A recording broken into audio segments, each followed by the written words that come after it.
నమస్తే. నేను విజయారెడ్డి. యెస్. నల్గొండ జిల్లా పాలిటిక్స్ అయితే ఎప్పటికప్పుడు కొంత హీట్‌ని క్రియేట్ చేస్తుంటాయి. అసలే ఎండాకాలం. ఎండాకాలంకు మించి మంటలు రేపుతున్నాయి. మాటల తూటాలైతే ఒక రేంజ్‌లో అది మాటల్లో చెప్పలేము. అసలు నిజంగానే ఇటు కోమటిరెడ్డి బ్రదర్స్ వర్సస్ జగదీష్ రెడ్డి. వీళ్ళకేమన్నా వ్యక్తిగత కక్షలున్నాయా? ఒకవైపు ఏమో అసలు బీఆర్ఎస్ పార్టీ లేదు. బీఆర్ఎస్ పార్టీ మొత్తం ఖాళీ అయిపోయింది. నల్గొండ జిల్లాలో లేదు. అటు భువనగిరి పార్లమెంట్ నియోజకవర్గంలో లేదంటూనే మళ్ళీ మాటల తూటాలు, బాణాలు ఎక్కుపెడుతున్నారు. అసలు ఆ కథ కమావిషి ఏంటో తన్నే అడిగి తెలుసుకుందాం. ఎవరో కదండీ మనతో ఉన్నారు. BRS senior leader Jagadish Reddy గారు ఉన్నారు. సార్ నమస్తే సార్. నమస్తే. ఏంటి సార్ అసలు? నాకొక్కటి అందరి అంటే ఈ 2, 3 రోజులకెళ్ళి బాగా ఏమంటారు అది? వైరల్ కంటెంట్ లాగా కనపడుతుంది. మీకు కోమటిరెడ్డి వెంకటరెడ్డి అండ్ బ్రదర్స్‌కి ఏమన్నా వ్యక్తిగత కక్షలేమన్నా ఉన్నాయా? ఎక్కడో ఎవరికో ఏదో టచ్ అయినట్టుందా? నాకు అర్థమైతలేదు. ఎందుకు ఈ మాటలు అనేది అర్థమైతలేదు అసలు. ఏంది చెప్పండి అసలు? ఏమి లేదు దాంట్లో అందులో అంటే మీరు అర్థం వింటున్నారా కాని అసలు? మీ అర్థం చెవులో కాని పడుతున్నాయా? అందులో అర్థం కాని రహస్యం ఏమి లేదు. మీ చెవులో పడతలేవా? విజయ్ ఇప్పుడు హ్మ్. ఇవ్వాలి కాదు కదా. హ్మ్. మీరు గత 10 సంవత్సరాలు సరే ఫస్ట్ 5 ఇయర్స్లో అంత లేకపోవచ్చు కానీ సెకండ్ టర్మ్ 5 ఇయర్స్లో కూడా చూడండి మీరు. హ్మ్. ఇవాళ వీరు మాట్లాడుతున్న మాటలు అవ్వాలి కూడా మాట్లాడారు వీళ్ళు. హ్మ్.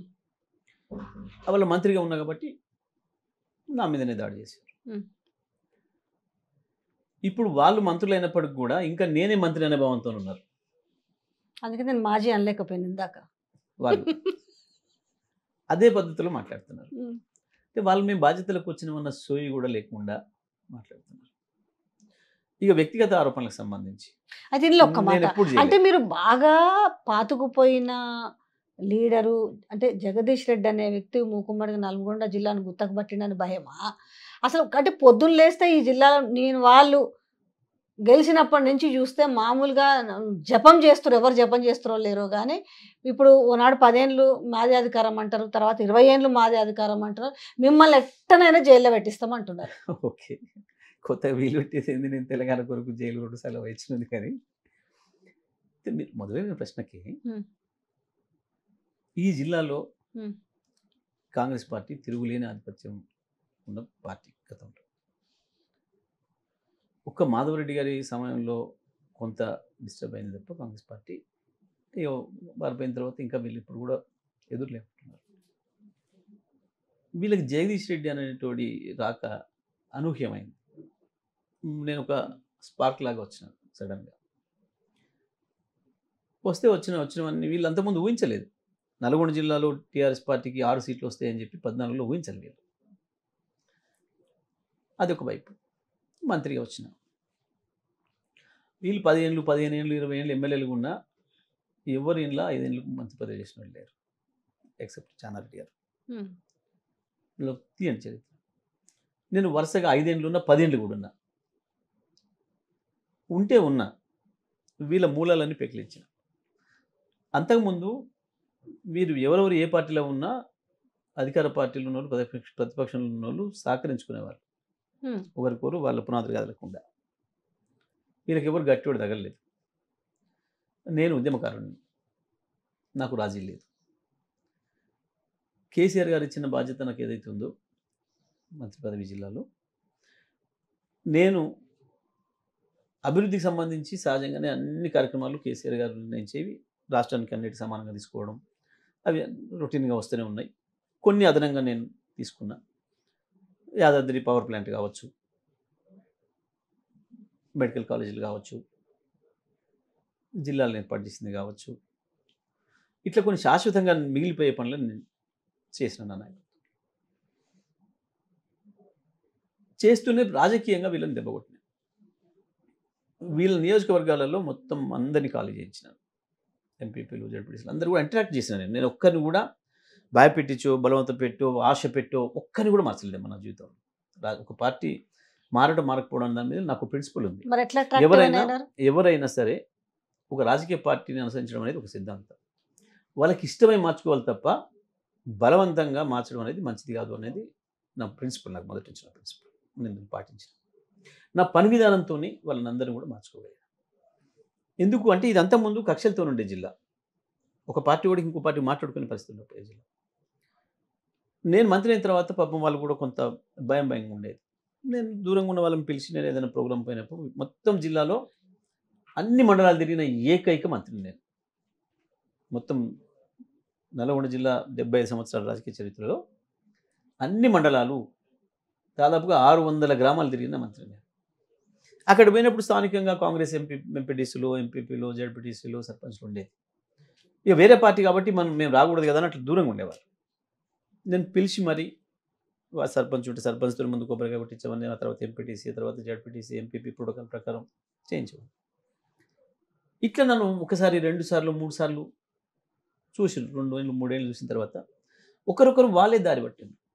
సార్ ఇక మాకు వేరే పార్టీ అని చూస్తలేడు కదా, మాకు అభివృద్ధిలో మమ్మల్ని అందరూ కలుపుకోబోతున్నాడు కదా, ఇంకా మనం ఎందుకు వేరే పార్టీలో ఉండాలి సార్తో పోయేదానికి. ఈ స్థానికంగా ఉండే మా వాళ్ళ ద్వారా అట్లా అప్రోచ్ చేయొచ్చారు. అట్లా జానారెడ్డి గారి కాన్స్టిట్యున్సీ కావచ్చు, వెంకరెడ్డి గారి కాన్స్టిట్యున్సీ కావచ్చు, ఉత్తమరెడ్డి కాన్స్టిట్యున్సీ కావచ్చు, కోదాడ కావచ్చు, అన్ని కాన్స్టిట్యున్సీలలో పూర్తి చేశారు. వాళ్ళు ఓడగొట్టి 2009. సో అది కక్షకు కారణమైంది. నేను జిల్లాలో ఏకైక మంత్రిగా ఉండడం అనేది కొంత ఈర్ష్య పెరిగింది, వాళ్ళలో ఈగో కొంత హర్ట్ అయింది. కానీ ఒక విషయంలో దానివల్ల ఇక వాళ్ళు వ్యక్తిగతంగా మాట్లాడడం, వ్యక్తిగతంగా టార్గెట్ చేయడం. మీరు చూస్తే నా రాజకీయ జీవితంలో ఒక్కరోజు కూడా ఒక మనిషిని వ్యక్తిగతంగా వాళ్ళ గుణగణాలతోనో, వాళ్ళ ఆస్తులతోనో, వాళ్ళ రూపాలతోనో ఇంకో దాంతో మాట్లాడలేదు. నేను ఎప్పుడు కూడా మాట్లాడలేదు. మీరు తీయండి మొత్తం రికార్డు, నాకు అలవాటు ఎప్పుడు లేదు. వీళ్ళు గత 5 సంవత్సరాలు నా పైన వ్యక్తిగతంగా మాట్లాడినా సరే నేను ఒక మాట మాట్లాడాను. సరే ఆస్తులు ఉండటం ఉండకపోవడం, మనిషి రూపాలకు తిరిగి ఉండడం ఉండకపోవడం అది మన తప్పు కాదు, మన నేరం కాదు. కానీ వీళ్ళు ఒక జ్ఞానం లేక, ఒక మూర్ఖత్వంతో, ఈ మధ్యలో వచ్చిన డబ్బులతో వచ్చిన అహంకారంతో అటువంటి మాటలు మాట్లాడటం. జనరల్ మన ఊళ్ళలో సామెత ఉంటుంది, నడమంతపు సిరి అని, చెడు బతికినోని చెంపలు చూడు, బతికి చెడు బాధలు చూడని ఊళ్ళలో ఉంటాయి. వీళ్ళు గీ బాపతి గాండ్లు. నేను వాస్తవానికి ఇప్పుడు అనలేదు, కానీ ఇప్పుడు అనాల్సి వస్తుంది నేను. ఎందుకంటే వాళ్ళు వ్యక్తిగతంగా నా గురించి మాట్లాడుతున్న మాటలు, వాళ్ళు చేస్తున్న పనులు. నేను ఎప్పుడు మాట్లాడలేదు ఎంతముందు, ఏదో నాకేదో లేదని, ఏందో చెప్పులు ఇవ్వని, ఏందో లేదని.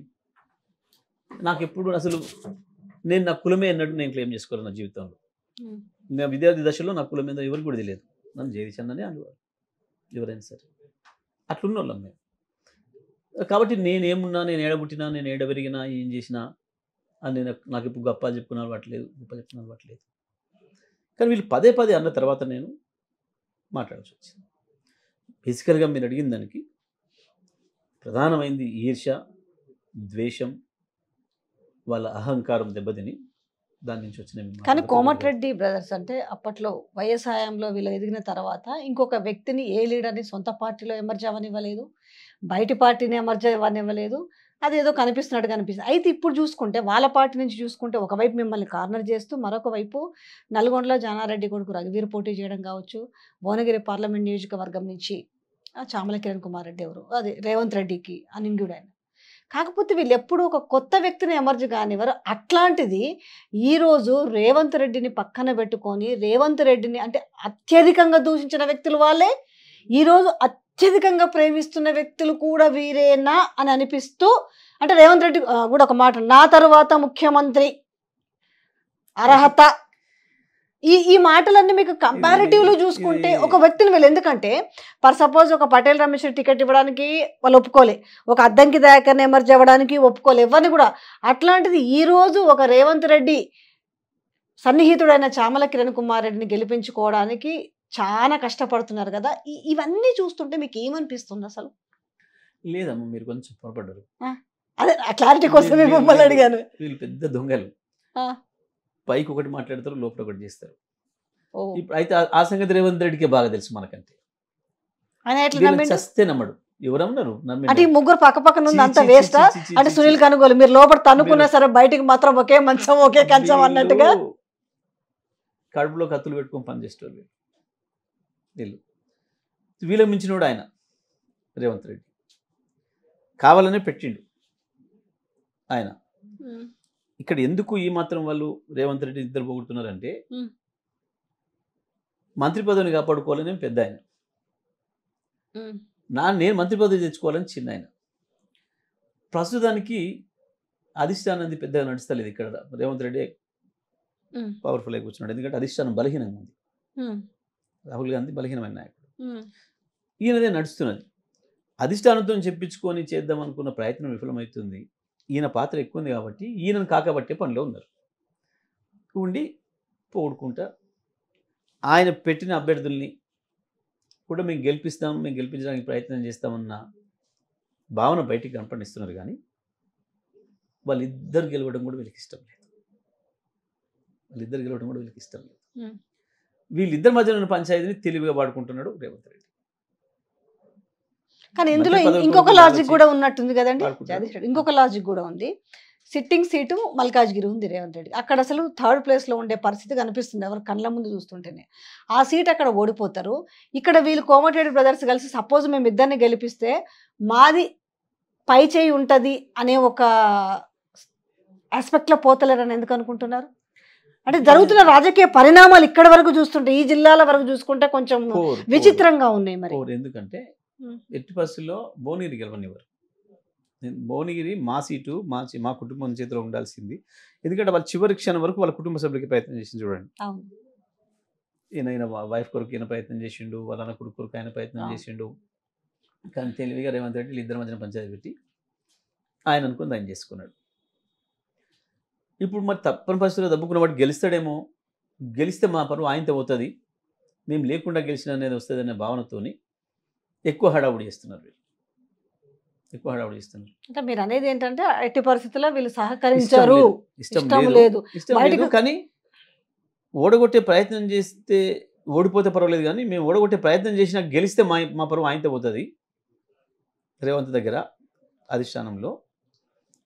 కాబట్టి మేము నటించాలి, మేము ఎంత కష్టపడ్డా గెలవలేదు అని చెప్పాలని చూస్తారు. చివరికి లోపటంగా ఓడగొట్టే ప్రయత్నం చేస్తారు, పైన గంభీరంగా పనిచేసి గెలిస్తేనేమో మాది మేమే గెలిపించుకొచ్చినాం చూడు అంటారు. ఓడిపోతే మేము ఎంత కష్టపడ్డా గెలవలే, వీక్ అభ్యర్థిని పెట్టండి రేవంత్ రెడ్డి అంటారు. వాళ్ళు పెద్ద దొంగలమ్మా, ఇటు సెకండ్లో మార్చేస్తారు అన్నమాట.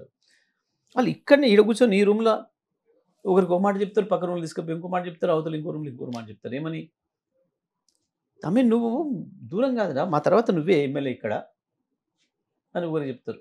సపోజ్ రమేష్ అంటే అని చెప్తారు. అవతల పక్కన రూమ్లో పోయి ఇంకొక సురేష్ అంటే అని ఉంటారు, నరేష్ అంటే అని ఉంటాడు. నరేష్ నువ్వు మేము వేరా తమ్మి, అసలు మా రక్తం నీ రక్తం ఒకటే చూడు అంటారు. అవతల రూమ్లో పోతే ఇంకొక రంగారావు ఎల్లారావు ఉంటాడు. అరే ఏం తమ్మి, అసలు మన గోత్రమే ఒకటి, మనం వేరనుకుంటున్నావా, మా తర్వాత నువ్వే. ఇంత అబద్ధాలు బహుశా ఈ ప్రపంచంలో ఆ రకంగా మీరన్న ప్రకారం చూసుకున్నా కూడా అవునన్నా కాదన్నా ఉమ్మడి నల్గొండ జిల్లాలలో ఒక మాస్ ఇమేజ్ని వాళ్ళైతే సొంతం చేసుకున్న విధానం అయితే ఉంది కదా, అది ఎట్లా సాధ్యమైంది అంటారు? మరి 100% మంచి ప్రశ్న. శ్రీనివాసరావు గారు, పురుషోత్తమ రెడ్డి గారు ఇద్దరు యుగం ముగిసిన సందర్భంలో అప్పటికే జిల్లా నాయకుడిగా ఉన్న జానారెడ్డి గారు జిల్లా మొత్తాన్ని నడిపించగలిగిన క్రియాశీలమైన పద్ధతులు పనిచేయలేదు. అక్కడ ఉత్తమ్ కుమార్ రెడ్డి ఉన్నా ఆయన కూడా ఆయన అక్కడి వరకే పరిమితమైండు. ఆయన 2 కాన్స్టిట్యూన్సీలు. దామోదర్ రెడ్డి ఉండే కొంత వీళ్ళని నిలువరించగలిగిన శక్తి, కానీ దామోదర్ రెడ్డిని నేను అక్కడ ఓడగొట్టడం అనేది కొంత నష్టం జరిగింది వీళ్ళ పార్టీలో. వీళ్ళకి సడన్గా రాజశేఖర రెడ్డి ద్వారా వచ్చిన డబ్బులు ఏదైతే ఉన్నాయో, తెలంగాణ ఉద్యమ సందర్భంలో తెలంగాణకు వ్యతిరేకంగా ఉండడం ద్వారా రాజశేఖర రెడ్డిని మచ్చిగా తీసుకొని ఏదైతే డబ్బులు సంపాదించినరో వాటిని కొంత విచ్చలవిడిగా ఖర్చు పెట్టి, జానారెడ్డి గారు ఉత్తమ వాళ్ళ కాన్స్టిట్యూన్సీ వదిలిపెట్టి బయట రూపాయి ఖర్చు పెట్టడానికి ఇష్టపడేవాళ్ళు కాదు. దాంతో వీళ్ళు ఎప్పుడైతే పైసల ప్రాబల్యం మొదలైందో ఆ సమయానికి వీళ్ళు ఖర్చు పెట్టగలిగిన స్థితిలో వచ్చిండ్రో మొదలుపెట్టి వేదికల దగ్గర హడావుడి చేద్దరు. 100-200 మందిని తాగిపించి తీసుకొచ్చి వేదికల దగ్గర హడావుడి చేద్దరు. వీళ్ళు హడావుడి చూసే పాపం జానారెడ్డి గారు ఇతరులు వేదిక దిగిపోయే చిల్లరగా వాళ్ళతో మనకి ఎందుకు అనుకుంటూ పోయేవాళ్ళు. దాన్ని అడ్వాంటేజ్ తీసుకొని వేదికల్ని ఆక్రమించుకోవడం మొదలుపెట్టారు. ఆ రకంగా జిల్లాలో ఎదిగారు. పార్లమెంట్ సీట్ అవకాశం రావడం రాజశేఖర రెడ్డి పీరియడ్లో.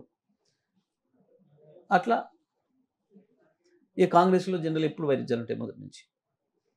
జిల్లా అంతటి కూడా ఎవరు అక్కడ ఉన్న ఎమ్మెల్యేకి పడకపోతే వాళ్ళకి వీళ్ళు అండ ఇవ్వటం, అట్లా వీళ్ళు కాంగ్రెస్లో ఎస్టాబ్లిష్. ఇప్పుడు నిన్న రేవంత్ రెడ్డి మాట్లాడిన మాటల్లో ఏమైనా ఆంతర్యం వెతుక్కోవచ్చా అనేది ఇప్పుడు ఒక తెలంగాణ ప్రజలు కూడా ఆసక్తిగా గమనిస్తున్నారు. ఒకవైపు ఏమో నన్ను గూలుస్తారు అనుకుంటూ, ఒకవైపు ఒక ఇన్సెక్యూర్ ఫీలింగ్ ఉండడం, లేకపోతే అదొక లాజిక్ వర్డ్ అనేది అర్థం కావట్లేదు. రెండోది జనరల్గా అస్త్ర సన్యాసం చేసినట్టుగా ఎవరు మాట్లాడరు, ఆయన మాట్లాడుతున్నాం. రెండో వైపు ఇక్కడికి వచ్చేసి ఇప్పుడు భువనగిరి తన స్పీచ్లో మాట్లాడుతూ నా తర్వాత వీళ్ళే అని చెప్పడం వల్ల ఇప్పుడు ఆల్రెడీ ఉన్నారు కదా, బట్టి ఉన్నారు, ఉత్తమ్ ఉన్నారు, శ్రీధర్ బాబు ఉన్నారు, చాలా సీనియర్స్ ఉన్నారు.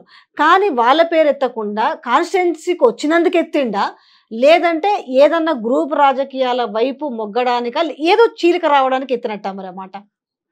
కొంచెం తెలివినే మాట్లాడిండు. కాంగ్రెస్ సహజంగానే సంవత్సరాల తర్వాత మార్చే అలవాటు ముఖ్యమంత్రులు ఎవరిని కూడా ఎస్టాబ్లిష్ ఒకటి రెండు చోట్ల ఉండనిచ్చినందుకే దెబ్బతిన్నారు వాళ్ళు. అక్కడ అర్జున్ సింగ్ని ఎక్కువ కాలం ఉంచినందుకు అప్పుడు ఆయన విడిపోయిండు, దెబ్బతిన్నారు. శరద్ పవార్ ఉండనిచ్చినందుకు ఆయనతో దెబ్బతిన్నారు. ఈడ రాజశేఖర రెడ్డిని ఎక్కువ కాలం ఉండడం ద్వారా ఇక్కడ దెబ్బతిన్నారు. వాళ్ళకి అనుభవాలు ఉన్నాయి కాబట్టి మారుస్తారు. తప్పకుండా నన్ను కూడా మారుస్తారు ఏదో ఒక రోజు అనేది ఈయనకు ఉంది. ఆ సందర్భంలో ఇప్పుడు ఏదైతే ఆ సీటు కొరకు ఆశిస్తున్న ఉత్తమ్ కుమార్ రెడ్డి అండ్ బట్టి విక్రమార్క ఉన్నారు, వాళ్ళకి ఇండైరెక్ట్గా హిట్ ఇచ్చిండు. ఒకవేళ మీరు నన్ను మార్చాలని చూసినా మిమ్మల్ని మాత్రం కానీ నేను ఈయన ప్రపోజల్ చేస్తా అన్న పద్ధతుల్లో ఒక ఇండికేషన్ ఇచ్చిండు. ఇప్పుడు మొత్తం పార్టీలో ఉన్న సీనియర్లలో ఈయన ఒక్కడి మద్దతే ఉంది ఆయనకి. ఆయన అసలు సీఎంగా కూడా గుర్తించడం లేదు ఎవరు కూడా. ఉత్తమ్ కావచ్చు, బట్టి కావచ్చు, శ్రీధర్బాబు కావచ్చు, దామోదర రాజనరసింహ కావచ్చు, పొన్నం ప్రభాకర్ కావచ్చు, పాత కాంగ్రెస్ వాళ్ళు ఎవ్వరు కూడా ఈయనను ముఖ్యమంత్రిగా అంగీకరించడం లేదు, వాళ్ళు డైజెస్ట్ చేసుకోవడం లేదు. ఈయన ఒక్కడే పొద్దున్నే పోయి 6 గంటలకు పోయి కూర్చోవడం, ఇక్కడ సాయంత్రం దాకా ఆయన పిలవకపోయినా అన్నిట్లో వాటి వెనకబడి పోవడం, ఆయన పోయే కార్యక్రమాలకి చేస్తున్నాడు. అది కూడా ఈయన వాస్తవానికి ఈయన నేచర్ ప్రకారం అది చేసేవాడు కాదు. కానీ ఒక్కటి డబ్బుల మీద పిచ్చిపడింది, డబ్బులు సంపాదించాలన్న బాగా. అంతకుముందు తమ్ముళ్ళ సహకారం, కుటుంబ సహకారం ఉండేది. న్యాయంగా చెప్పాలంటే వెంకటరెడ్డి ఎప్పుడు కూడా పరాన్నజీవి. ఆయన జీవితంలో కష్టపడి పనిచేసి ఒక రూపాయి సంపాదించిన సందర్భం లేదు. కుటుంబము అన్నదమ్ముల మీదనే బతికినవాడు. ఈ మధ్యకాలంలో ఆ కుటుంబాల్లో వచ్చిన తేడాలో ఎందుకో ఏమో కొంత వాళ్ళు ఆర్థికంగా ఈయనను ఆదరిస్తలేరు అనేది ఒక ప్రచారం ఉంది బయట. కాబట్టి ఇప్పుడు నేను సొంతంగా సంపాదించుకోవాలి, నేనే నిలబడాలి, నేను వీళ్ళ మీద ఆధారపడొద్దు అనే విధానికి వచ్చి, అది కావాలంటే ముఖ్యమంత్రి సహకారం కావాలి అని చెప్పి ఈయన పూర్తిగా సరెండర్ అయ్యి ఈయన ఉన్నాడు. ఈయన అవసరం ఇది, ఆయన అవసరం అది. ఎందుకు అంటే మాకు సీనియర్లలో ఒక్కడు కూడా నన్ను గౌరవిస్తలేడు, నన్ను ముఖ్యమంత్రిగా గుర్తిస్తలేరు. ఈయన ఒక్కడైతే దొరికిండు ఈయన అవసరం కొరకైనా. కాబట్టి ఈయన నేను సేవ్ చేసుకోవాలి, ఎంట పెట్టుకోవాలి అనేది ఆయన అవసరం. ఇద్దరు అవసరాలు. ఇంట్లోనే ఈయనకి ఇంకా కొంచెం ఈయన నైజానికి తగ్గి ఇంకా ఎందుకు ఉంటున్నాడు అంటే తమ్ముడితో పోటీ ఉంది, థ్రెట్ ఉంది. తమ్ముడు నాకు లాగా ఎదురు చూస్తున్నాడు, ఈయనను ఎప్పుడు వీకి ఎప్పుడు నేను చేరాలా అని.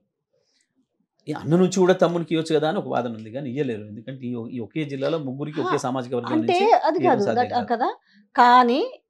కానీ తమ్ముడు ఆల్రెడీ ఆయన దిగ్విజయ్ సింగ్ తోటి ఆయన వచ్చిందే బీజేపీ నుంచి, నాకు ఎమ్మెల్యే సీటు నేను గెలిస్తే నాకు హోమ్ మినిస్టర్ ఇవ్వాలి అనే ఒక కండిషన్ తోటే పార్టీలోకి వచ్చిన చాలా సందర్భాల్లో చాలామంది ఆయన మీడియా చిట్చాట్లో అసెంబ్లీలో కూడా చెప్పుకోవడం జరిగింది.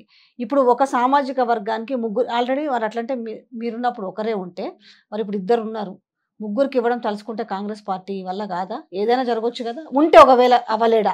జరగవచ్చు, కానీ దానివల్ల జరిగే నష్టం కూడా ఎక్కువ ఉంటుంది. ఎట్లా నష్టం జరుగుతుంది? ఇతర వర్గాలు, బలహీన వర్గాలు ఉన్నాయి, అవతల దళితులు ఉన్నారు, ఇప్పటికీ వాళ్ళకి ఆదరిస్తలేదు కాంగ్రెస్ పార్టీ అనేది. మొన్న ఈ పార్లమెంట్ ఎన్నికల సందర్భంలోనే చాలా వచ్చింది. దాని ప్రభావం కూడా చూడబోతున్నారు. రేపు దాదాపు 10% పైగా కాంగ్రెస్ ఓటింగ్ తగ్గుతున్నది అనేది ఇప్పుడు మనకు అనేక రకాల నివేదికలు వస్తున్నాయి.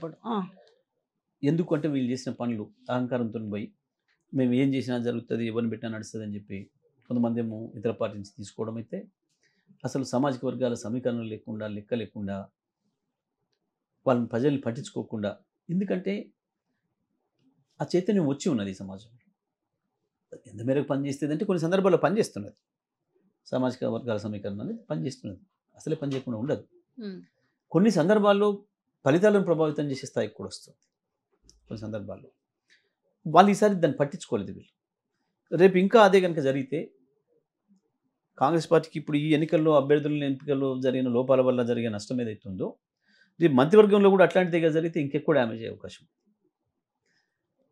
కానీ వీళ్ళకి అధికారంలోకి వచ్చిన తర్వాత వ్యక్తిగతమైన ఇంట్రెస్ట్లే ఎక్కువ ఉంటాయి, దానికి ఎక్కువ ప్రాధాన్యత ఇస్తారు వీళ్ళెవరు కూడా, పార్టీకి ప్రాధాన్యత. ఒక 1.5 మంత్ బ్యాక్ అసలు బీఆర్ఎస్ ఉనికి లేదు, అసలు బీఆర్ఎస్ ఒక్క సీటు గెలవడమే కష్టం అనుకున్నారు. దాని తర్వాత పెద్ద ఆయన బయటకు వచ్చిండు, తన సమస్యలని లేదా రైతులను అక్కువ చేసుకున్నాడు. మిగతా జిల్లాలో ఇంపాక్ట్ ఉంది. ఇప్పుడు అంటే బీఆర్ఎస్ టఫ్ ఫైట్ ఇచ్చే, నేను స్ట్రైట్ అవైనా మాట్లాడుతున్నాను, మళ్ళీ మీరు నేను అన్నదానికి ఫీల్ కావద్దు. వీళ్ళేముందమ్మా, నల్గొండ అడగండి, మీ జిల్లాకు హక్కు. వచ్చేసరికి ఇప్పుడు ఉమ్మడి నల్గొండ జిల్లా, భువనగిరిది కావచ్చు, నల్గొండ జిల్లాది కావచ్చు, కొంత అభ్యర్థుల సెలక్షన్ విషయంలో ఏమన్నా పొరపాటు జరిగిందా? ఎందుకంటే నల్గొండ జిల్లాలలో కూడా ఇప్పుడు పరిస్థితి చూస్తుంటే ఎక్కువ బత్తాయి తోటలు మన దగ్గర ఉన్నాయి. సో ఇప్పుడు భూములు మళ్ళీ నెరలు వాసినాయి, పాత పరిస్థితి కనబడుతుంది ఇవాళ. కానీ జనాలు కేసీఆర్ ఉంటే బాగుండని చూస్తున్నారు, కానీ ఎట్ ఎ టైము కొంత ఈ నల్గొండ ఉమ్మడి నల్గొండ జిల్లాలో ఇంకా కాంగ్రెస్ ప్రభావం ఉన్నట్టుగా ఏమన్నా కనిపిస్తుందా? తప్పకుండా ఉన్నది కాంగ్రెస్ మాకు పోటీకి, ఇక్కడ బీజేపీ లేదు. బీజేపీ భువనగిరి, మీకు భువనగిరిలో లేదా? ఏం లేదు, అక్కడ కూడా బీజేపీ పెద్దగా ఏం లేదమ్మా. ఆ అభ్యర్థి ముందు మా తరఫున గెలిచి ఉండటం, అందరికి తెలిసి ఉండడం అనేది ఒక్కటే పేరు ప్రచారం జరుగుతుంది తప్ప, ఆయన పేరు అనగానే తెలుస్తున్నది తప్ప ఓటు ఆయనకి వేయాలని లేదు, ఓటు వేయరు. ఎందుకంటే అభ్యర్థి జనరల్గా నోన్ పర్సన్ ఉన్నప్పుడు ఆయన మాకు తెలుసు అని అంటారు, సహజమైన విషయం అది, దానికి ఓటు సంబంధం లేదు. మరి వాళ్ళు ముందుకు వచ్చిరా గుత్తా ఫ్యామిలీ నుంచేమో, మీరేమో అసలు మోకాలు అడ్డేసిరు, మీరు అసలు ఒప్పుకోలేదు, లేకపోతే నల్గొండ సీలు కైవసం అయ్యేది అనే మాట కూడా వినపడుతుంది. మరి ఇందులో అసలు వాస్తవం ఏంటి చెప్పండి, బయట జరుగుతున్న ప్రచారం అయితే ఇది. ఒకటి మాట అమ్మా, ఇలా ఎక్కువ మాట్లాడపర్లేదు కానీ ప్రచారం మేము పోటీ చేస్తామని చెప్పి 2 నెలల ముందు నుంచి ప్రకటించుకుంది వాళ్ళే కదా. అవును, సడన్గా ఒకరోజు మేము పోటీ నుంచి విత్డ్రా అవుతున్నామని చెప్పింది వాళ్ళే కదా. మీ వల్ల తప్పు నా వల్ల అని చెప్పిందా? డైరెక్ట్ గా చెప్తలేరు, ఇండైరెక్ట్ గా చెప్తారు. నల్గొండ జిల్లాలో ఉన్న ఒక లీడర్ వల్ల అని ఆ మాట అనలే. ఒకసారి చూడు, అది ప్రకటన చూడమ్మా, ఆ మాట అనలే వాళ్ళు. మేము మా వ్యక్తిగత కారణాల వల్ల పోటీ నుంచి ఉపసంహరించుకుంటున్నా అని చెప్పి మొట్టమొదటి ఒక టీవీ ఇంటర్వ్యూకి చెప్పినారు వాళ్ళు. అయితే ఈ మధ్యకాలంలో ఏం జరిగింది, అసలు చర్చే లేదు కదా. అప్పటికి పార్లమెంట్ ఎన్నికల చర్చ ఏ పార్టీలో జరుగుతలేదు. మీరు ఒక్కసారి గమనిస్తే పార్లమెంట్ ఎన్నికల అభ్యర్థులకు సంబంధించిన చర్చ కాంగ్రెస్లో లేదు, బీజేపీలో లేదు, బీఆర్ఎస్లో లేదు, అసలు దేశంలోనే లేదు. ఏది వాళ్ళు ప్రారంభించిన నాటికి లేదు, వాళ్ళు ముగించుకున్న నాటికి కూడా లేదు. ఆయన చాలా స్పష్టంగా చెప్పిండు. నిన్న సుఖేందర్ రెడ్డి గారే చెప్పారు కదా ఒక ఇంటర్వ్యూలో, ఏమని, లేదు నాకు అవకాశం ఇస్తానని చెప్పిండ్రు, కేసీఆర్ గారు చెప్పారు, హరీష్ రావు గారు చెప్పారు, కేటీఆర్ గారు చెప్పిండ్రు, కానీ మేమే వేరే కారణాల చేత మేము ఇతరాయినాం, మాకు ఇస్తామని చెప్పారు, ఇవ్వమని చెప్పాలని అట్లా మాట్లాడకూడదు, ఇవ్వమని చెప్పిన మాట నేను అనకూడదు అనే మాట వారు స్పష్టంగా చెప్పారు. ఇది మీడియా వాళ్ళు కొంతమంది పుట్టించుకొని సృష్టించుకొని ఏదో ఒకటి జరగాలి, మసాలా కావాలి కాబట్టి అని చెప్పేసి అని మాట్లాడుకుంది తప్ప, సుఖేందర్ రెడ్డికి నాకెన్నడూ కూడా ఒక్క రోజు కూడా ఒక చిన్న క్రాస్ వర్డ్ జరగలేదు. మాకు ఎప్పుడు కూడా మా మధ్యన విభేదమే లేదు. ఎందుకంటే ఆయన డిఫరెంట్ ట్రాక్లో ఉన్నాడు, నేను డిఫరెంట్ ట్రాక్లో ఉన్నా, మాకు అవసరం ఏముంది. ఆయన ఎంపీగా వచ్చిండు, ఎమ్మెల్సీగా అయ్యిండ్రు, ఆ తర్వాత కౌన్సిల్ చైర్మన్ అయ్యిండ్రు. అసలు మాకేముంటుంది, ఇంకా మంచి ఇద్దరం హ్యాపీగా ఎవరి సీట్లో వాళ్ళు ఉన్నాం. మాకు మధ్యన పంచాయతీ ఎందుకు ఉంటుంది, అనవసరంగా వీళ్ళు వాళ్ళు మాట్లాడుకోవడం తప్ప అది లేనే లేదు. ఇంకోటి విత్డ్రా అవ్వడానికి కారణం ఏందనేది కూడా వాళ్ళే స్పష్టంగా చెప్పుకున్నారు. క్లారిటీ నేను 2 చోట్ల ఎక్కడైనా చేసుకోమని చెప్పాను. ఒకటి ఇంకొక చివరి ఒక ప్రశ్న, కోమటిరెడ్డి వెంకటరెడ్డి మాట్లాడుతూ చాలా సందర్భాల్లో నా స్థాయి కాదు, నా స్థాయి ఆయన స్థాయి వేరు అంటుండే. ఆయన స్థాయి ఏమో రేవంత్ రెడ్డి ఇంటికి పోతే అన్నా ఛాయ్ తాగుదురా అనేసి ఆయన ఛాయ్ కప్పు తెచ్చి ఛాయ్ మూతకాడ పెట్టి దాపిస్తాడు అంటున్నారు. మీకేమో కనీసం నువ్వు ఎనడన్నా నేను కేసీఆర్ పిలిచి రాను, కేసీఆర్ ఇంటికి పోయినావా అనేసి మాటలు మాట్లాడుతున్నాడు. వాట్ ఈస్ ద స్థాయి, ఇస్ ద బోత్, ఏంది మీ మధ్యలో ఉన్నది, ఏంది స్థాయి? మీకు అర్థం కాలేదమ్మా, వాళ్ళు ఎంత చిల్లర మాటలు చిల్లర కనలేదానికి. కేసీఆర్ ఇంటికి పోయినావా అని వాళ్ళే అండి, ఇంకేందో చేసినావు, ఏందో చేసి మంత్రి పదవి సంపాదించుకుని వాళ్ళే అండి. మీకు ఎప్పుడో ముద్ర ఉంటుంది, మీకు మంచి ఒకటి ఇచ్చారు, పేటెంట్ హక్కు ఇచ్చారు. రేవంత్ రెడ్డి ఇంటికి పోతే నాకేందో ఛాయ పోసారు, నీకు పోసిన ఏంది? వాళ్ళ ఇంట్లో ఉన్న అటెండర్ గాన్లు కూడా రోజు ఛాయ పోస్తారు, గాన్లు ఒకసారి అది తీసేయి, వాళ్ళ ఇంట్లో ఉన్న అటెండర్ కూడా రోజు ఛాయ పోస్తారు. ఛాయ పోస్తానికి ఏముంది, ఎవరింటికి పోయినా ఎవరైనా ఛాయ ఇస్తారు, ఛాయ్ అదేం లేదు కానీ అంతే. అలా అన్నా ఛాయ్ తాగుతురా అని అంత ప్రేమగా పిలుస్తాడు. అది నువ్వు బయట చెప్పుకుంటున్నావు, వేరే వాళ్ళు ఏం చెప్పుకుంటున్నారు, ఏం చెప్తున్నారు, అటెండర్లు బాగా విసుక్కుంటున్నారు ఈయన చూసి అని వేరే వాళ్ళు చెప్తున్నారు.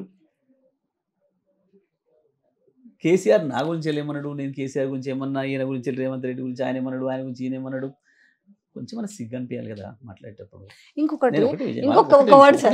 దీనికే చెప్తాను, ఇదే రేవంత్ రెడ్డి గురించి ఈయన మాట్లాడండి, లేదా మీ దగ్గర రికార్డు మస్తు మాట్లాడింది ఒకసారి ఇంకా. తీసి చూపించరా? ఉన్నాయి, ఉన్నాయి. ఒకసారి చాలా తీసి చూపించమ్మా మాట్లాడేటప్పుడు మన ఇంటర్వ్యూ మా స్థాయి వేరు, ఆయన స్థాయి వేరు, మా కాలు గోటి కూడా పనికిరాడు, అదంతా ఇక క్యారెక్టర్లెస్ ఫెయిల్ అన్నాడు, అది అన్నారు. నేనే చెప్తున్నా కదా, 25 కోట్లు పెట్టి 50 కొనుక్కొచ్చుకున్నాడు. మా 20 తగ్గించారు, కొనుక్కొచ్చుకున్నాడు. 50 కోట్లు. ఇంకేందో వేరే సప్లై కూడా చేసిండు ఢిల్లీకి, దాంతో తెచ్చుకోండు. వాడు పీసీసీ ఉంటే నేను మెట్లే ఎక్కను గాంధీ భవను. తిట్టుకున్న వాళ్ళు ఇవాళ మా అన్న ఇంటికి పోతేనే ఛాయ పోసిండని సంతోషపడితే ఇంత సిగ్గుమల్ల మాట అది. అసలు మాకు అలవాట్లేదమ్మా. మాకు ఇట్లా పదవుల కొరకు పైసల కొరకు తల వంచే అలవాట్లు లేవు. కానీ ప్రచారంలో వీళ్ళే ఇప్పుడు ఈ ప్రచారంలో భాగంగా గతంలో కూడా గత 10 ఏళ్ళకెళ్ళి మీకు ఒకటే ఒక బిరుదు ఇచ్చి ఆ బిరుదును పెట్టుకొని మీకు కేసీఆర్ గారికి మధ్యన ఒక అవినాభావ సంబంధం, ఒక బిరుదుతో కంపేర్ చేస్తుంటారు కదా, ఏంది అసలు? నాకు బిహైండ్ ద సీక్రెట్ ఏంది? చిల్లర గాన్లమ్మా, ఏముంటుంది దాంట్లో? చిల్లర నాయలు. నేను అడదలుచుకుంటే మస్తుగా అనొచ్చు వీళ్ళను. ఎందుకు అనవసరంగా? మనం ఒక రాజకీయాల్లో ఉన్నాం, ఉన్నతమైన స్థానాల్లో వాళ్ళు మాట్లాడినంత అగ్రెసివ్గా మీరు మాట్లాడతలేరు ఎందుకు? కొంచెం ఏమైనా భయమా? ఎవరు వాళ్ళు మాట్లాడినంత పరుష పదాలు మీరు వాడతలేరు ఎందుకు? కోపం వస్తలేదా మీకు?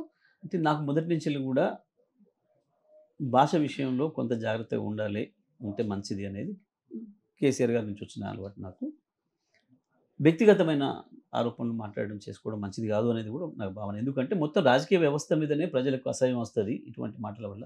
ఇప్పుడు మనం ఆంధ్రప్రదేశ్ చూస్తున్నామమ్మా, మనమే ఎన్నిసార్లు అనుకున్నాం ఎవరమైనా, ఇంత అసహ్యంగా ఉంది అక్కడ, భాష ఏంది, ఆ పద్ధతి ఏంది, రాజకీయ విమర్శలు చేసుకోవచ్చు కానీ ఇదేం పద్ధతి అని అనుకున్నాం. తెలంగాణలో మనకి ఎప్పుడు కూడా లేదు అటువంటిది. కానీ ఇప్పుడు వీళ్ళు స్టార్ట్ చేసారు. మీకు అది వింటుంటే ఏమనిపిస్తలేదా మరి? ఏంది ఇట్లా మాట్లాడితే కొంచెం ఏదో చిల్లరగాళ్ళు ఏముంటుంది, వాళ్ళకి అంత మించిన భాష లేదు, వాళ్ళ జ్ఞానం ఎంత, వాళ్ళ చదువు ఎంత, వాళ్ళ జ్ఞానం ఎంత, వాళ్ళ సంస్కారానికి అది నిదర్శనం. ఇంత మించిన తిట్టి ఏం కావాలమ్మా? ఇంత మించిన తిట్టి ఏం కావాలి? వాళ్ళ సంస్కారానికి అది నిదర్శనం. ఒక్కటి వాస్తవం, హార్ష్గా తలుచుకుంటూ అనొచ్చు. నన్ను కూడా ఇప్పుడు మీరు అన్నమాట నన్ను కార్యకర్తలు చాలా సందర్భాల్లో వచ్చి అంటారు కోపంగా, లేదు సార్ అని వాడు అని ఉపయోగించి ఇట్లా మాట్లాడుతుంటే, మీరు ఎందుకు సార్ అంత నిమ్మలంగా చెప్తారు బాణాలు వేస్తుంటే మీరు ఇతర నుంచి పూలేస్తే బాగుంటుందా మరి అని మా వాళ్ళు కూడా అంటుంటారు. నేనేమంటున్నా అంటే ఒకటే సమాధానం, సరే నేను ఏదో చేసినా అని మీరు అంటుంది ఏదైతే ఉందో, అది ఎవరైనా ఫ్రెండ్స్ సహజంగానే కలిసి కూర్చున్నప్పుడు చేసుకునే పని. కానీ మీలాగా పోయి బూట్లు తుడిచి బూట్లు పాలిష్ చేసి నాయకులకి సిగరెట్లు అందించి బూట్లు పాలిష్ చేసి బీఫామ్ తెచ్చుకోలేవు. నేను మీలాగా తార్పుడు వ్యవహారాలు చేసి పదవులు తెచ్చుకోలేను. ఉద్యమకారుడిగా కేసీఆర్ వెంట ఉన్న, ఈ జిల్లాలో పార్టీని నడిపిన, మీ అందరి పని పట్టిన, దానికి ప్రతిగానే నాకు వచ్చిన ప్రతి అవకాశం, నాకు అవన్నీ ఆయుధాలైనవి. నాకు ఇచ్చిన పదవులన్నీ నాకు ఆయుధాలైనవి. మీలాంటి పెదవులందరినీ మట్టి కల్పించడానికి నాకు ఆయుధాలైనవి. కానీ మీకు ఇచ్చిన పదవులు మీరు పైసలు సంపాదించుకోవడానికి ఉపయోగపడ్డాయి, మీ వ్యక్తిగత లాభాలు చేసుకోవడానికి ఉపయోగపడ్డాయి, కాంట్రాక్టులకు ఉపయోగపడ్డాయి. ప్రజలు మీకు ఇచ్చిన పదవుల్ని అమ్ముకొని పార్టీలు నమ్మినరు, పదవులు నమ్మినరు. వీళ్ళు గవి చేసుకోవడానికి ఉపయోగపడ్డాయి. నేను ఎప్పుడూ నికర్సైన ఉద్యమకారుడిగా ఉన్నా. మంత్రి పదవులు ఉన్నాడు అట్లే ఉన్నా, ఇవాళ అట్లే ఉన్నా, అంతకుముందు అట్లనే ఉన్నాను. బై మిస్టేక్లో బచాయించిన ఒక్కడివి, 12లో ఒక్కడివి బచాయించినావు, అదేదో చూస్తాము ఒక్కడి. నేను ఒక్కడిని చాలు మళ్ళీ వీళ్ళందరినీ మట్టి కనిపించడానికి అనదలుచుకుంటే వ్యక్తిగతంగా. కానీ నాకు అలవాటు లేదు. వాళ్ళు అట్లనే బాగుతున్నారు, చెత్తబాగుడు వచ్చి నీ సంగతి చూస్తామని చెప్పిండ్రు. చూస్తుండగానే వాళ్ళ సంగతి అయింది కదా, మునుగోడులో నాతో ఛాలెంజ్ చేసిన దగ్గరే కదా పోయింది. నేనేం వ్యక్తిగతంగా క్లెయిమ్ చేస్తలేను మళ్ళీ దాన్ని. పార్టీ అంటే అందరం కలిసి పార్టీ, సమిష్టి కృషితోనే పార్టీ ఉంటుంది ఏదైనా. కానీ వీళ్ళకి అల్పాలు ఎక్కువై, బలుపులు ఎక్కువై, అహంకారాలు ఎక్కువై, అంతా మేమే అని శ్రీశ్రీ చెప్పినట్టు అంతా తామే అని భూమికి అధినాథులు అని చెప్పింది కదా, అట్లా బల్బు మాటలు వీళ్ళు మాట్లాడతారు. కానీ నేను వీళ్ళందరినీ కూడా కొట్టి నా మాటలు అట్లా తెలుసుకుంటే పార్టీ ప్రతినిధిగా ఇక్కడ ఉన్న నేను కానీ పార్టీ ఓడిస్తుంది కానీ అంటే మిమ్మల్ని ఓడగొట్టలేదు అనేది మీకు కూడా ఉంది. వెంకరెడ్డిని అంతే కదా, వెంకరెడ్డిని వెంకరెడ్డిని ఓడగొట్టారు అందరు. రాజగోపాల్ని 14 ఎంపీ ఓడగొట్టిన, ఆ తర్వాత ఎమ్మెల్సీ ఎమ్మెల్సీ ఓడగొట్టినాం, ఆ తర్వాత ఎమ్మెల్యే ఓడగొట్టిన, వెంకరెడ్డిని ఇక్కడ ఎమ్మెల్యే ఓడగొట్టినాం. అనదలుచుకుంటే ఏముందమ్మా అట్లా. కానీ మీరు నన్ను ఓడగొట్టిరా, మీరు నన్ను ఓడగొట్టలేదు కదా. నేను ఇప్పుడు అనలేదు ఆ మాట, కొడతానని లేదు, నేను ఓడగొట్టినా అని క్లెయిమ్ చేయలేదు ఇప్పటిదాకా. చూడండి నేను ఇప్పుడు మాట్లాడలే అట్లా. కానీ ఇప్పుడు సందర్భం వచ్చింది కాబట్టి నేను ఏమంటున్నా, మీరే అన్నారు కాబట్టి నాకు అక్కడికి వచ్చి ఏందో చేస్తాం 100 కోట్లు పెట్టైనా ఓడగొడతాను కూడా మాట్లాడారు వీళ్ళు. నిజంగా పెట్టిరు, పంపిండ్రు అక్కడికి. ఏం జరిగింది? ప్రజలు కదా ఓడగొట్టేది గెలిపించేది ప్రజలు.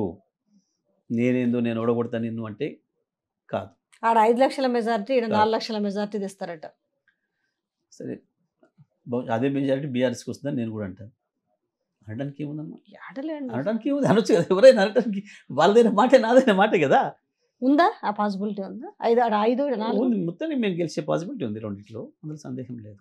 ఎందుకంటే అభ్యర్థుల పరంగా చూస్తే కూడా మా అభ్యర్థులే సరైన అభ్యర్థులు ఉన్నారు 2 చోట్ల కూడా. సమస్యలు అట్లే ఉన్నాయి, 100 రోజుల్లో మార్పు అట్లే ఉంది. ఎందుకంటే ఈ జిల్లాలో నేను రాకముందు వ్యవసాయ పరిస్థితి ఏముండేనో, జిల్లా ఆర్థిక పరిస్థితి ఏముండేనో అందరికీ తెలుసు. బ్రహ్మాండంగా వ్యవసాయంలో అద్భుతంగా వెళ్లివిరిసిన ప్రాంతం ఇది ఒకప్పుడు, కాకతీయుల కాలం నుంచి నిజాముల కాలం వరకు. అవునవును, ఇది చూసి కళ్ళ ముందు. సార్ ఒకటి నేను అసలు విషయం మిమ్మల్ని ఫస్ట్ క్వశ్చన్ అడగాలి. ఈ 100 రోజుల్లో, ఈ 100-150 రోజుల్లోనే కరువు రావడం ఏందని వాళ్ళు కూడా అడుగుతున్నారు ఎదురేసి. ఎట్లా వస్తుంది కరువు? ఎట్లా వస్తుంది? మీ చేతకి అంతనం కరువు వచ్చింది దానికి అట్టలే. కరువు మీరు ఇచ్చిపోయినారు అంటున్నారు కదా. నేను ముందే చెప్పాను మీకు, కటకేస్తే కరెంటు పోలేదు, అప్పుడు మోటార్ లాంచ్ చేస్తే నీళ్ళు వచ్చినాయి కదా, ఇప్పుడు ఎందుకు వస్తలేవు? అవును, మిమ్మల్ని అడుగుతున్నారు. మీ చేతకి అంతనం, మీ దద్దమతనం. ఎప్పుడు కూడా ప్రకృతి విలయం వచ్చినప్పుడు దాన్ని ఎదుర్కొనే శక్తి పరిపాలకుడికి ఉండాలి. మీరుంటే ఎదుర్కొంటారా? 100% మేము ఉండుంటే ఇలా 1 ఎకరం ఎండేది కాదు. నేను ఛాలెంజ్ చేస్తాను. ఎందుకు? నాగార్జున సాగర్లో 508 అడుగుల నీళ్లు ఉన్నాడు, ఇదే పరిస్థితి వచ్చింది. అప్పటికి రైతాంగం పొలం చేసుకున్నారు, వాళ్ళకున్న సోర్సెస్ ద్వారా పెట్టుకున్నారు. చివరికి వచ్చేవరకు ఒక తడికి నీళ్ళు తక్కువైనాయి, ఎండిపోయే పరిస్థితి వచ్చింది. మా కార్యకర్తల ద్వారా కావచ్చు, ఇతర నాయకుల ద్వారా మాకు సమాచారం వచ్చింది. ఎందుకంటే ఆ ప్రాంతం అంతా అప్పుడు కాంగ్రెస్ ఎమ్మెల్యేలు ఉన్నారు. మా నాయకుల కంచెలు సమాచారం ఇచ్చారు. నేను పైన కేసీఆర్ గారు చెప్పిన, అన్న ఇట్లా ఉంది పరిస్థితి, ఒక్క తడి నీళ్ళు ఇస్తే కొన్ని లక్షల ఎకరాలు బతికిపెట్టేట్టుంది, రైతాంగం నిధులు చూస్తున్నారు, ఎట్లా అవకాశం ఉంది అన్నాడు. ఏం లేదు, మంచిల కొరకు పాలేరు తీసుకుపోయే అవకాశం ఉంది, ఆ పేరు మీద తీసుకుపోతాం, మీరు చెప్తే వేరే పద్ధతుల్లో రైతాంగానికి పోయేటట్టు చేస్తాం. చలో చేసేపో, నేను ఇప్పుడే చెప్తున్నా అధికారులకు, గప్చిపోయి చేసేపో అని చెప్పాడు. కేఆర్ఎంబి అప్పుడు కూడా ఉంది, చేసినాం, నీళ్ళు ఇచ్చినాం, కాపాడినాం బ్రహ్మాండంగా. ఇవాళ మీరు, నేను గొప్ప చెప్పుకోవట్లేదు, మీరు సాగర్ నుంచి కోదాడ వరకు ఏ రైతును అడగండి పోయి ఈ మాట మీకు చెప్తారు. వాస్తవమే, మన 2023 వర్షాకాలంలో కూడా అదే పరిస్థితి వచ్చింది. మళ్ళీ సేమ్ అదే పని చేసినాం, మళ్ళీ ఒక 2-3 లక్షల ఎకరాలు చెప్తున్నాడు దాచిపెట్టినట్టు నీళ్ళు కాపాడినాం, అయిపోయింది. ఇవాళ అదే పరిస్థితి వస్తే 515 అడుగులు ఉన్నాయి ఇప్పుడు నీళ్ళు. ఒక్క తడి నీళ్ళు ఇస్తే దాదాపు 2.5-3 లక్షలు. పాసిబిలిటీ ఉంటే చేతగాని రండులు, చేతగాని మనుషులు. అసలు ప్రజల పట్ల ప్రేమ ఉండాలి. మొట్టమొదలు ఏదైనా పని చేయాలనుకున్నప్పుడు నీకు ప్రజల మీద ప్రేమ ఉండాలి, ధైర్యం ఉండాలి, ఈ రెండు ఉండాలి. చేయాలని తపన ఉంటే వస్తాయి. జనాలకు ఇబ్బంది లేకుండా నీళ్ళు దాచి పెడుతున్నాడు రేవంత్ రెడ్డి అనే మాటకి ఏం చెప్తారు? అదే చెప్తున్నా నేను, రండతనాన్ని బయట పెట్టుకుంటున్నారు. మీ చేతగంతనాన్ని, ప్రజల పట్ల, రైతుల పట్ల మీ ప్రేమ లేనితనాన్ని, రైతుల పట్ల మీ నిర్లక్ష్యాన్ని నిర్లజ్జగా ఒప్పుకుంటున్నారు. మీరు రైతుల కంటే ఎక్కువ రైతులు ఇస్తేనే కదా మీ బతుకు. ఇవాళ ఎమ్మెల్యే లేని, మంత్రులు లేనరు, అంత సోయింది మీకు రైతుల పట్ల. ఇక్కడ ఇది, అక్కడ కూడా, అక్కడ కేవలం ప్రభుత్వం యొక్క నిర్లక్ష్యం, ప్రభుత్వం యొక్క దుర్మార్గం వల్లనే మేము నష్టపోయినామని రైతులు చెప్తున్నారు. మీరు పోయి ఇంటర్వ్యూ చేయండి రైతుల్ని, మొత్తం కాళేశ్వరం కింద ఇక్కడి నుంచి అక్కడికి, ఎస్ఆర్ఎస్పి ఫేజ్ 2 ఏం జరిగింది అక్కడ? ప్రభుత్వం నీళ్ళు ఇచ్చింది, 3 తడులు నీళ్ళు ఇచ్చిండ్రు. ఇచ్చేటప్పుడు స్పష్టతనివ్వాలి రైతులకు. మేమైతే స్పష్టంగా, నేను మీటింగ్లు పెట్టి 3 జిల్లాల కలెక్టర్లతో రివ్యూలు చేసి ఈ పరిస్థితి వచ్చింది, మన దగ్గర ఉన్నవి ఇవి నీళ్లు, దీనికి ఏ పంటలు పెట్టుకుంటే రైతులకు ఉపయోగమవుతుంది, ఈ నీళ్లు సరిపోతాయి, ఈ పద్ధతుల్లో మనం రైతాంగాన్ని చైతన్యం చేద్దాం, దానికి సరిపోయే విత్తనాలు ఎరువులు అందుబాటులో తెద్దాం, ఈ రకంగా పంటలు పండించుకుని చెప్దాం, ఇట్లా చేద్దామని చెప్పి నేను చెప్పేవాడిని. కేసీఆర్ గారు పైన రెగ్యులర్గా రివ్యూ చేసేవాడు వ్యవసాయ రంగం పైన మినిమం 7, 8, 10 రివ్యూలు ఉండేదమ్మ మాకు. సచివాలయం లెవెల్లో కేసీఆర్ గారు చేసేది, జిల్లాలో మేము చేసేది. మీరు ఇప్పుడు మినిట్స్ తీస్తే కూడా ఉంటాయి నేను చెప్పిన అబద్ధం అయితే. ప్రతి పంటకు ముందు 2 సార్లు, తర్వాత 2 సార్లు రివ్యూ చేసేవాళ్ళు. వ్యవసాయం మీదనే మొత్తం మా పదవంతా వ్యవసాయం మీదనే ఎక్కువ నడిపించినాం. అట్లా వ్యవసాయ రంగాన్ని తీసుకొచ్చినాం, కాపాడుకుని ధైర్యం ఇచ్చినాం. ఇవాళ అక్కడ కూడా వీళ్ళు 3 తడులు నీళ్ళు ఇచ్చిండ్రు, రైతులకు తెలిసింది వరే కాబట్టి మొత్తం వరి పొలాలు నాట్లు పెట్టిండ్రు. 4వ తడి ఈ పరిస్థితికి వచ్చేవరకే నీళ్ళు ఇవ్వలేదు. లక్షలాది ఎకరాలు ఎండిపోయింది. ఇది ఎవరి వల్ల జరిగింది? ఇది 100% గవర్నమెంట్ చేసిన క్రైమ్. లక్షలాది మంది రైతుల్ని కోట్లాది అప్పులకు బలి చేసింది. ఆ రైతులు చెప్పారు ఓపెన్గా. మొదలు నేను తిరిగిన, ఇట్లా పరిస్థితి ఉంది, ఎండిపోతున్నాయి అని చెప్పినప్పుడు నేను పోయి చూసిన. ఆ తర్వాత కేసీఆర్ గారు వచ్చిండ్రు, చూసిండ్రు. కేసీఆర్ గారు రైతులను అడిగారు, మీరు ఏం కోరుతున్నారు ప్రభుత్వం నుంచి, మీరు ఏం ఆశిస్తున్నారు చెప్పండి, నేను మీ తరఫున మాట్లాడతా అని. వాళ్ళు ఏదైతే చెప్పారో అది అడిగిండు. ప్రభుత్వం వల్లనే మేము నష్టపోయినాం, 25 నుంచి 35 వేలు పెట్టుబడి పెట్టినాం ఒక్కొక్క ఎకరానికి. ఒక్కొక్క రైతు, గిరిజన రైతు, దళిత రైతు అందరూ, నేను 1,00,000 పెట్టినా, నేను 1,20,000 పెట్టినా, నేను 1,50,000 పెట్టుబడి పెట్టినా, ఇగో 4 ఎకరాలు ఎండిపోయింది అని చెప్పారు. ఒక మూర్ఖత్వం, ఒక సోయిలేనితనం. సమీక్ష చేయలే, ఎన్ని నీళ్లు, ఎన్ని ఎకరాలు, ఎట్లా వారుతుంది, ఏం పంట పెట్టాలి చెప్పలే. నిర్దాక్షిణ్యంగా రైతాంగాన్ని బలి చేశారు.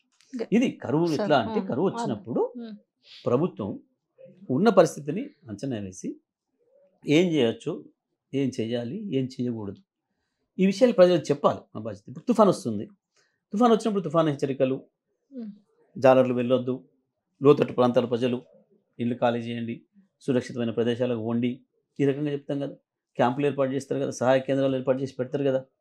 అదే పద్ధతుల్లో కరువును కూడా అదే పద్ధతిలో డీల్ చేయాలి ఒక ప్రభుత్వం.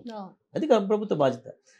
ఇగో ఇది లేక వీళ్ళ చేదగాంతనం వల్ల, వీళ్ళ అపరిపక్వత వల్ల, వీళ్ళ అజ్ఞానం వల్ల, వీళ్ళ నిర్లక్ష్యం వల్ల ఈ సమస్య వచ్చింది. ఫైనల్ ఒక్క క్వశ్చన్ సార్, కొంచెం పెద్ద క్వశ్చనే.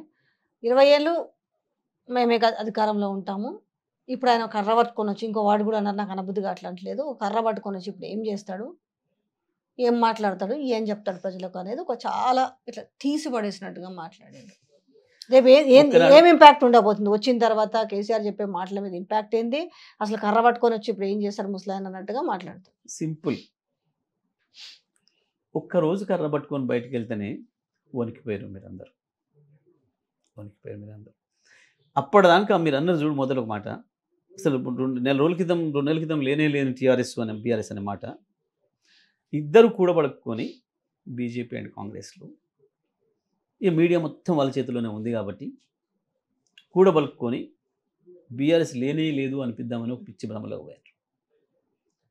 ఈయన విజయ సంకల్ప యాత్రని వాళ్ళు, ఏదో ప్రభుత్వం కార్యక్రమాలు ఇంకేందో అని చెప్పి వీళ్ళు, ప్రజా సంకల్పం అని ఇంకోదని వీళ్ళు తిరుక్కుంటూ, ఆ కొద్ది రోజులు మేము ఏదో యాక్టివిటీ చేయలేదని చెప్పి ఇక విర్రవీగి మేమిద్దరమే ఉన్నాం, బీఆర్ఎస్ లేదు అన్నారు. కానీ 120 రోజులు దాటింది కదా ప్రభుత్వం వచ్చి, కేసీఆర్ ప్రతిపక్షం అయిపోయి, లేని కేసీఆర్ గురించి, లేని బీఆర్ఎస్ గురించి మాత్రం ఎందుకు మాట్లాడుతున్నారు ఇద్దరు పార్టీలు?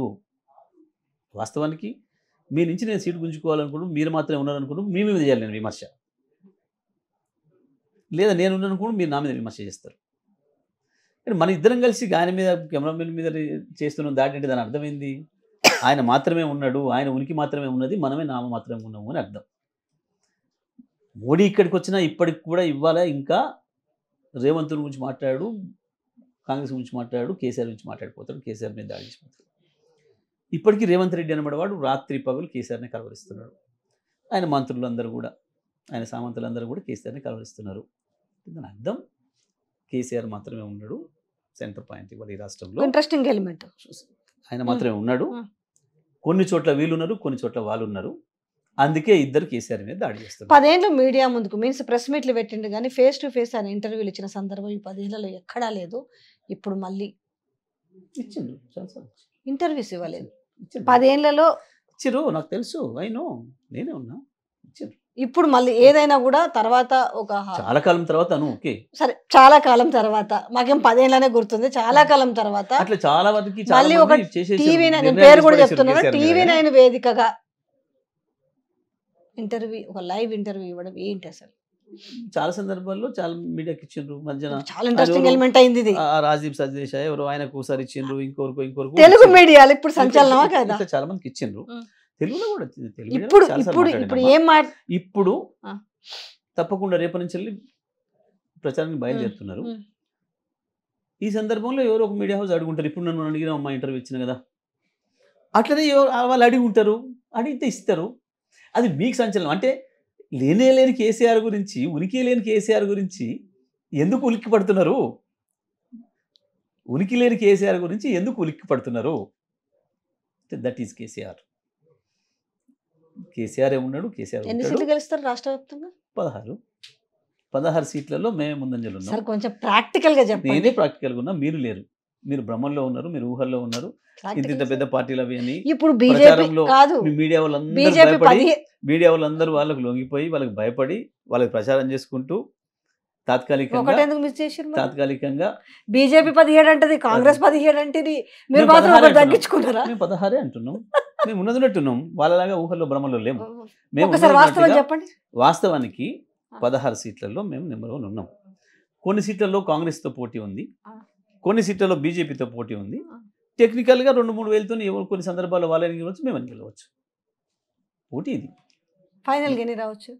నేను ఏమంటున్నా, 16 వచ్చినా ఆశ్చర్యం లేదు. టెక్నికల్గా 1000-2 వేలతో వాళ్ళు కొన్ని వీళ్ళు కొన్ని గెలిచినా గెలవచ్చు. దానికి ఏముంటుంది మళ్ళీ లెక్క? రిజల్ట్ వచ్చిన తర్వాత కలుద్దాం సార్. అయితే తప్పకుండా ఏడిపోతాం, మళ్ళీ ఇంటర్వ్యూ చేసుకో. Thank you so much. 16 సీట్లు గెలవాలని మేము కూడా కోరుకుంటున్నాం. Advance all the best sir. Thank you so much. Thank you very much.